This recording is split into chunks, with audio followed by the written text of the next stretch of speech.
ulangi lagi. Jadi, dengan menggunakan metode root locus, dari suatu fungsi alih ya, kita analisis pakai root locus, maka analisis yang kita peroleh itu merepresentasikan keadaan dari fungsi alih tersebut jika disimulasikan atau diberikan respon pada saat loop tertutupnya.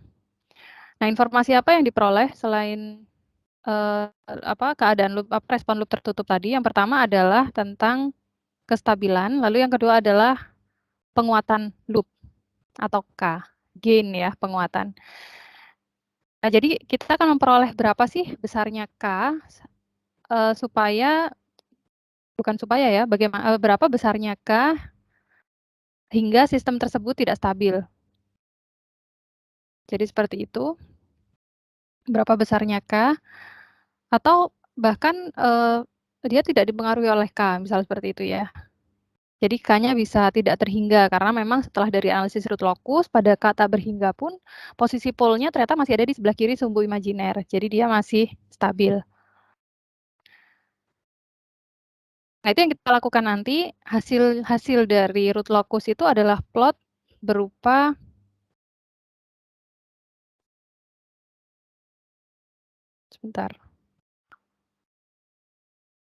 plot root locus seperti ini ya. Nah, ini juga plot root locus juga. Nah, garis yang tebal ini adalah kemungkinan letak pol kalau diberikan penguatan sebesar K. Jadi K-nya ini akan, kalau K-nya berubah, tentu posisi polnya akan berubah ya. Ini case itu ya, loop tertutupnya ya. Fungsi alih suatu sistem loopnya adalah bukan tertutup ini masih KGHS. Jadi kalau misal kita gambarkan lagi dia ke dalam diagram blok, jadinya seperti ini.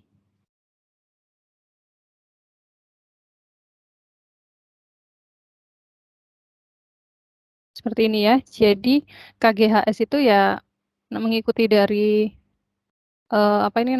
dari fungsi alih loop tertutupnya nanti, maka bagian di KGSHS-nya itu adalah K per S dalam kurung S plus 4, S kuadrat plus 4S plus 20. Nah, ini kalau kita lihat akar-akarnya, yang mana ini merupakan akar-akar persamaan karakteristik ya. Dia berada di S sama dengan 0, S sama dengan min 4, dan S sama dengan min 2 plus minus J4. Jadi ini adalah pol-polnya nanti. Lalu bagian sumbu real di antara 0 dan min 4. Nah, kita diminta untuk menggambar, menganalisis pakai root locus ya, untuk fungsi alih sistem tersebut. Nah, caranya bagaimana? Kita bisa pakai aturan 1 sampai 10 itu tadi ya.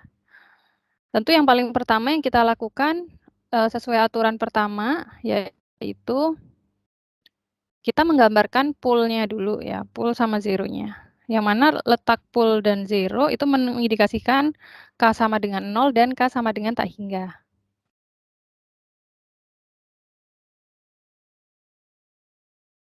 Oke, kita gambarkan pool-nya dulu. Pool-nya terletak di, mana tadi? Pool-nya terletak di, ini ya.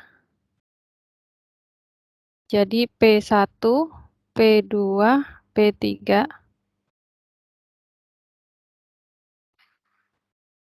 P4. Ada berapa polnya?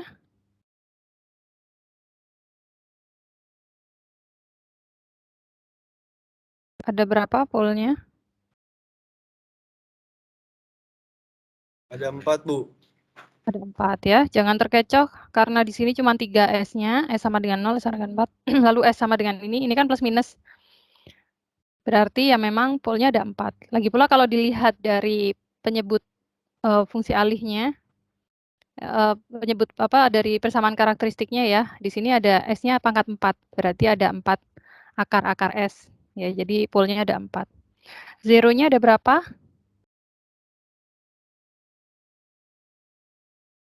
Zero ada nggak?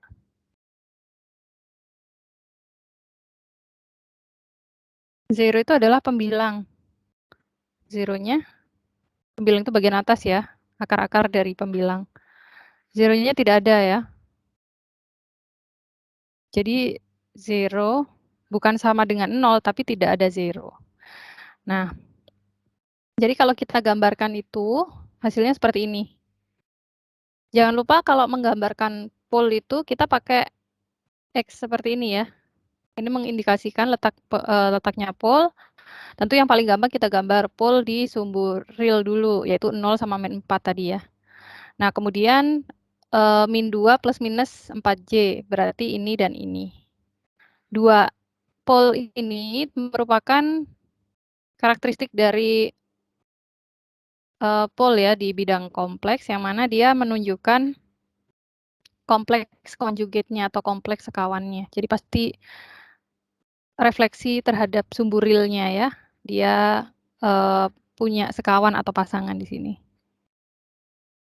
Jadi seperti itu. Oke, itu yang pertama, tentu yang paling gampang kita gambarkan itu.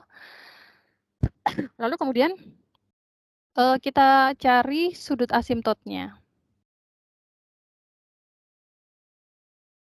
Jadi mungkin saya tuliskan aja ya.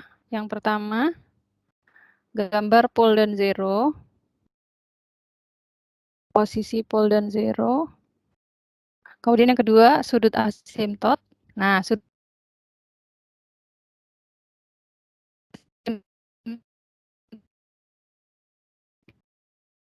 itu rumusnya seperti ini.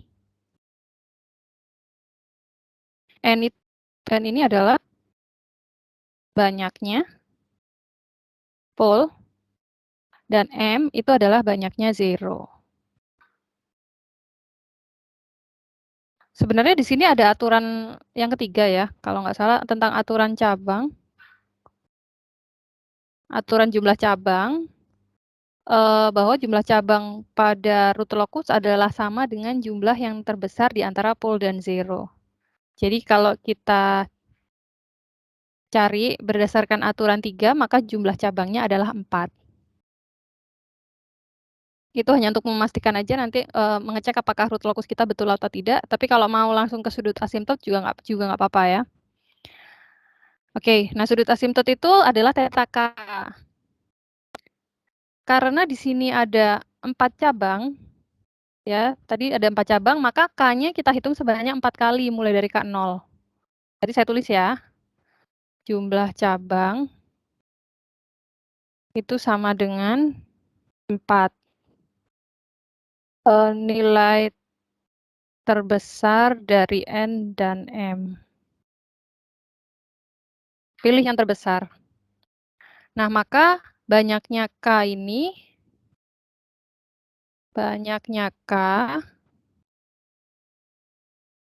itu sama dengan jumlah cabang. K mau dihitung berapa kali? Oh, 4 kali. Dari K sama dengan 0, K sama dengan 1, K sama dengan 2, dan K sama dengan 3. Kita tulis saja dulu K-nya ya, baru kemudian kita cari theta 0 sampai theta yang terakhir. Baru kemudian kita cari ini satu-satu. Ya udah dimasukkan rumus saja ya, dari K0, K1, K2, K3, dan ya selesai K3 ya. Nah, ini adalah sudut asimtotnya.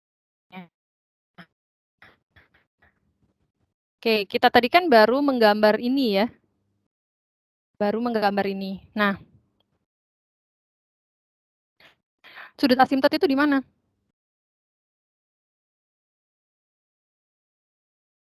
Karena ini sudutnya di 45, 135, 225, sama 315, itu adalah sudut terhadap sumbu X. Atau terhadap sudut terhadap sumbu real ya. Yang pergerakannya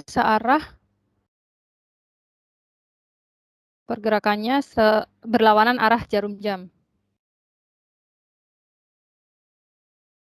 Nah, jadi seperti ini sudut kita buat dari titik ini. Nah, kita belum tahu nih ya titik ininya berapa, maka kita cari dulu perpotongan asimtot dengan sumbu realnya. Sorry, ini tadi nomor 2, berarti nomor 3 ya.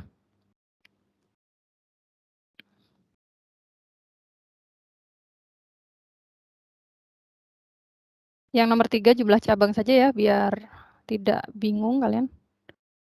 Ini yang nomor 3 kita cari jumlah cabang, kemudian yang keempat kita cari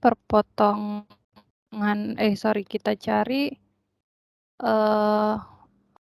perpotongan asimtot dengan sumbu real saja dulu. Ini saya jelaskan stepnya yang paling runut menurut saya ya.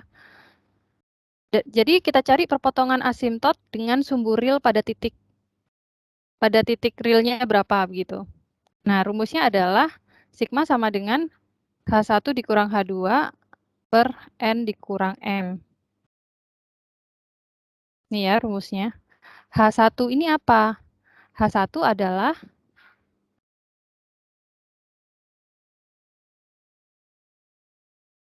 jumlah pol. Bukan banyaknya pol ya, tapi jumlah pol. Ini adalah jumlah zero. Ya udah dijumlah aja dari masing-masing polnya itu. Artinya ini adalah P1 tambah P2 tambah P3 tambah P4. Dibagi dengan N dikurang M ini sama kayak di atas ya. Jadi hasilnya adalah min 2. Oke, berarti kita dapat min 2 di sini. Nah, selanjutnya asimtot itu dari mana? Ya dari titik perpotongan asimtot dengan sumbu real itu tadi. Kita cari sudutnya ya, sudut 45, 135, 225, 35.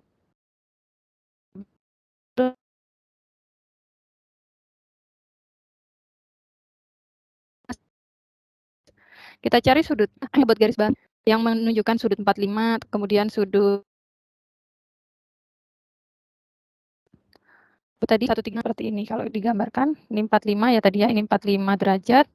Kemudian ini 135 derajat. Ini tadi berapa? 135. 225 ya. Dan seterusnya ini juga ya.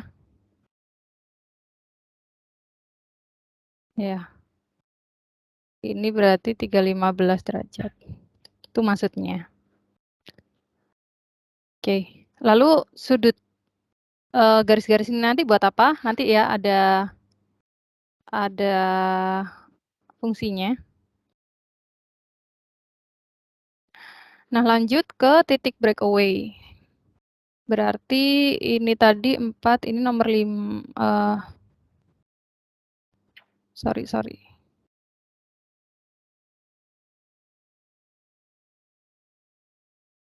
Saya perbaiki ya urutannya. Yang pertama langkahnya adalah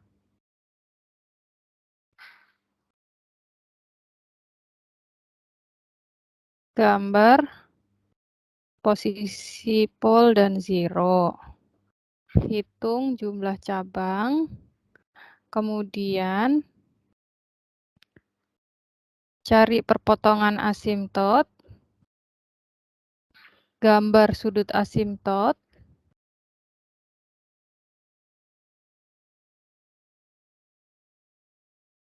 Empat ya.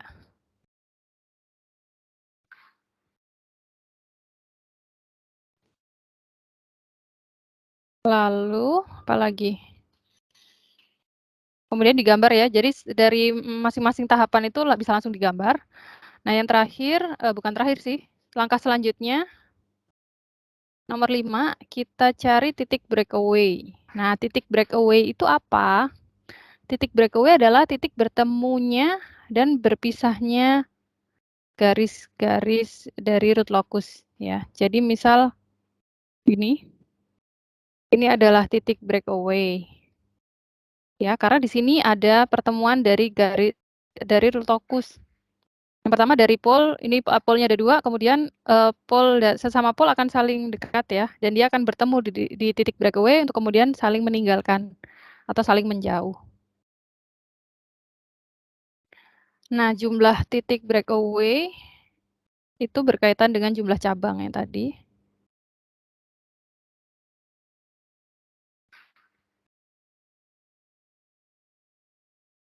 Tadi mana titik breakaway? Nah, ini.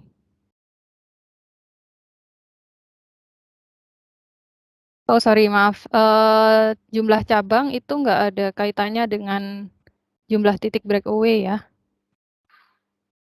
Jadi jumlah cabang tidak ada kaitannya dengan titik breakaway. jumlah cabang itu hanya berkaitan dengan banyaknya K. Nah, untuk titik breakaway sendiri itu tergantung dari hasil perhitungan. Ada dua cara untuk menghitung titik breakaway. Cara yang pertama ini adalah penurunan terhadap S. Kita turunkan terhadap S dari persamaan. Sebentar. Ini ya. Dari fungsi ALI GSHS, kita turunkan terhadap S.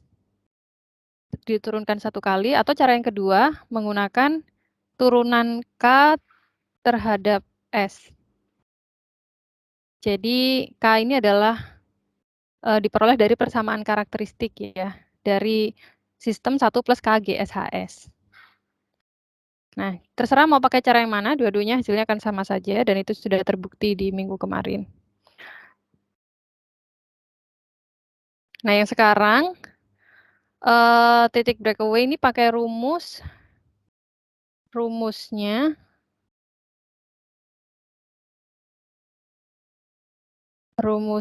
adalah D GSHS per DS. Atau DK per DS. Ya, boleh pakai yang mana? Kalau ini pakai rumus yang atas ya.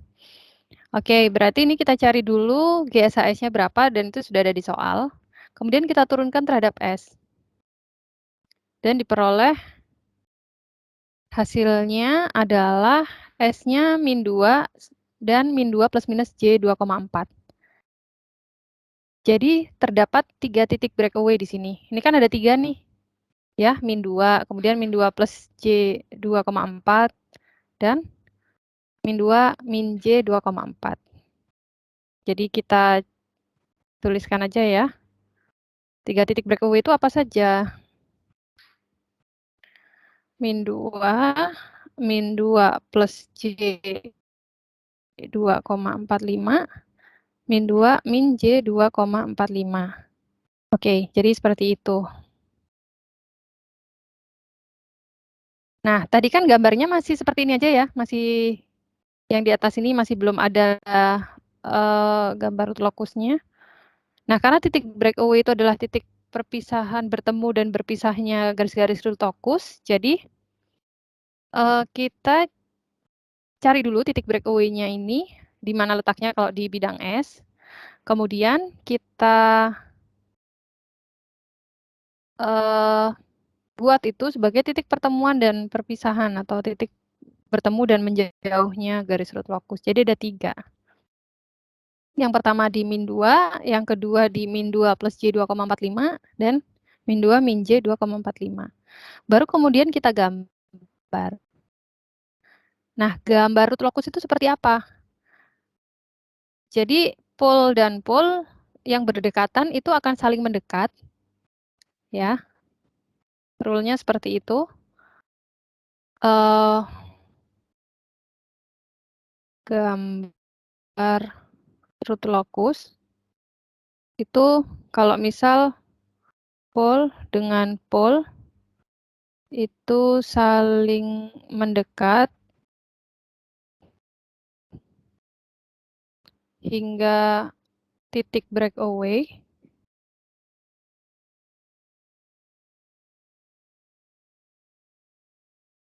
lalu menjauh. Menjauhnya kemana? Bisa menuju ke pol atau zero yang lain ya. Dalam hal ini pol min 4 dan pol 0 ini, ya, titik pol tersebut dia mendekat nih. Kemudian bertemu di titik breakaway yaitu min 2, kemudian akan saling menjauh menuju kemana? Ke pol yang atas sama yang bawah. Ya. Nah, pol yang bawah ini juga saling mendekat dong ya. Sifatnya pol seperti itu. Jadi dia akan saling mendekat ya garisnya. Kemudian dia akan bertemu di titik breakaway yang S2 dan S3 ini. Kemudian akan menjauh menuju ke zero tak berhingga. Jadi dianggap di sini tuh ada zero tak berhingga begitu, di suatu tempat yang tak berhingga, jadi dia akan menghasilkan garis yang tak berhingga juga. Kalau kita gambar harusnya dia sampai tak berhingga gini ya. Tapi cukup seperti ini saja dan itu nggak apa-apa. Lalu menjauh. Kemudian kalau zero dengan zero, ini saling menjauh. Hingga titik breakaway, kemudian mendekat ya. Jadi kalau kita gambarkan seperti ini saling menjauh ya. Jadi dia menuju dari zero tak hingga, kemudian bertemu di titik breakaway dan saling menjauh. Mana tadi?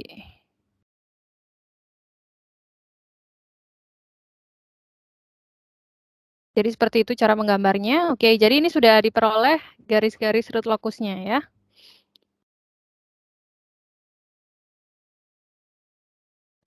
Kemudian yang ke berapa tadi? 5, 6. 6 ya. Kita cari perpotongan root locus dengan sumbu imajiner.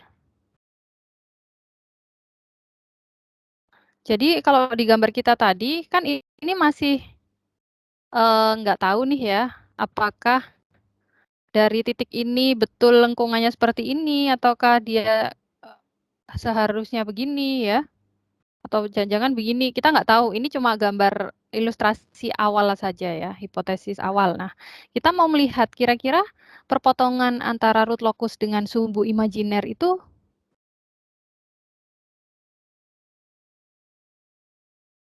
perpotongan antara root locus dengan sumbu imajiner itu ada di mana nih? Ya, karena apa? Karena kalau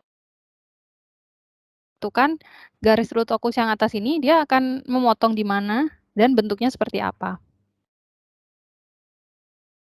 Nah, cara mencarinya adalah kita menggunakan perpotongan root locus dengan sumbu imajiner, ya, menggunakan konsep tersebut.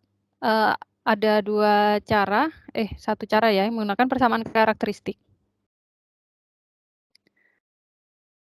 Dari persamaan karakteristik, kita bisa memperoleh analisis dengan tabel root Hurwitz-nya, ya. Untuk mencari apa? Mencari nilai K. Ini kita hitung pakai tabel root Hurwitz, kemudian kita memperoleh nilai K. Nah, dengan tabel root Hurwitz itu kita dapat apa sih? Kondisi untuk stabil kritis atau ambang stabil. Artinya berapa sih batas K? Batas K supaya sistem itu stabil. Jadi kalau dari analisis tabel root Hurwitz ternyata K kurang dari 260 itu baru sistemnya stabil. Kalau lebih dari itu 261, 1000 penguatannya ya, misal kita kasih penguatan sebesar 1000, sistemnya tidak stabil jadinya. Nah, ini baru dapat K-nya saja. Artinya apa sih? Gini, kalau kita punya gambar ya, kita punya gambar bidang S, pasti kita nggak pengen dong ya, polnya ada di sebelah kanan ini. Ini kan daerah yang tidak stabil. Nah, berarti kan kita harus tahu nih pergerakan polnya supaya dia tidak berada di daerah tidak stabil. Artinya apa? Ya pergerakan pol ketika dia di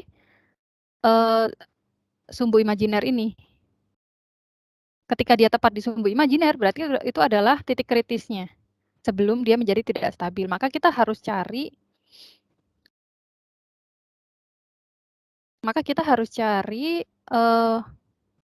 perpotongannya itu berapa.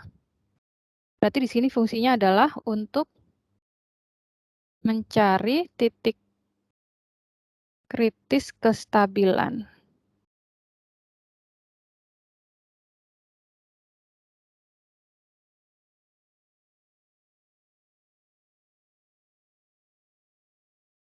Sebelum sistem tidak stabil. Sebelum sistem menjadi tidak stabil ya. Nah, caranya bagaimana? Pertama pakai tabel root Hurwitz, ini sudah pernah kita bahas di materi tentang kestabilan. nanti kita bahas lagi ya. Ini ada di materi kestabilan. Lalu dapat K-nya, nah kemudian kita cari titik perpotongannya. Untuk mencari titik potong dengan sumbu imajiner. Ya, caranya bagaimana? Kita cari pakai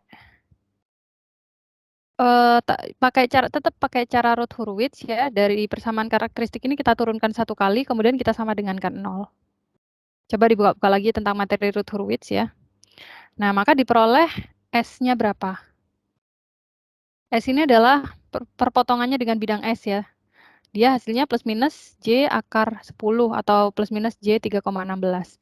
Nah, kita cari di bidang di gambar bidang S ini, kita cari J 3,16 itu di mana sih? Oh, ternyata di sini. Digambarkan ya, ternyata dia di sini. Dan di sini. Plus minus 3,16 J.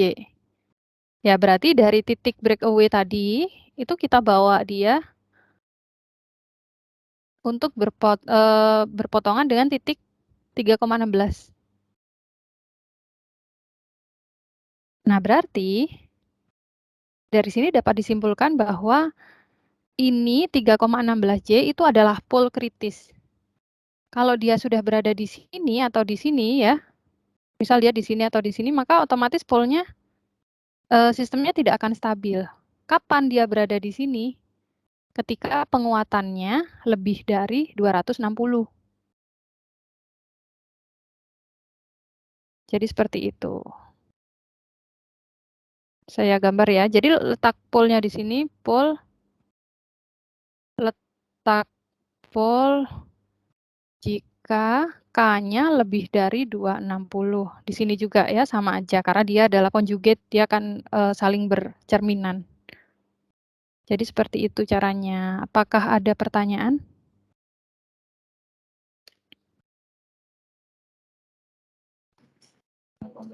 Izin bertanya, Bu. Halo, Bu. Ya, silakan. Ini mau nanya yang Ya, silakan. buat nyari K-nya, Bu. Itu kan pakai tabel Rouwitz. Nah, itu kan kalau nggak salah di tabel Rouwitz itu kalau misalkan hasil nilainya itu berbeda, dia kan nggak stabil, Bu. Nah, itu bakal yang kita dapat nanti itu bakal stabil terus apa gimana, Bu? Oke, makasih pertanyaannya. Kebetulan saya sudah buka tentang analisis kestabilan ya. Nah, ini ya, yang maksudnya tidak sama itu yang kolom ini ya, perubahan tanda itu kan? Iya, Bu. Oke. Jadi gini, kalau di analisis Routh-Hurwitz yang kita tahu, memang ada berbagai cara ya. Yang pertama, ini kalau misal kita mau menganalisis suatu fungsi alih ya dari, anggap aja ini koefisien polinomial dari suatu persamaan karakteristik yang sudah ada di soal. Nah, di sini kan belum ada K nih ya.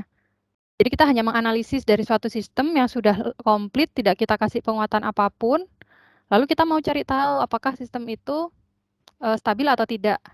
Nah, memang caranya ya kita lihat dari perubahan tanda. Dari 1 ke 10 ini kan sama nih, ini plus, oh berarti ini stabil. Nah, tapi kalau kasusnya kita tambahkan K di sini, maka otomatis persamaan karakteristiknya akan berubah dong, akan memiliki komponen K di situ. Jadi seperti ini.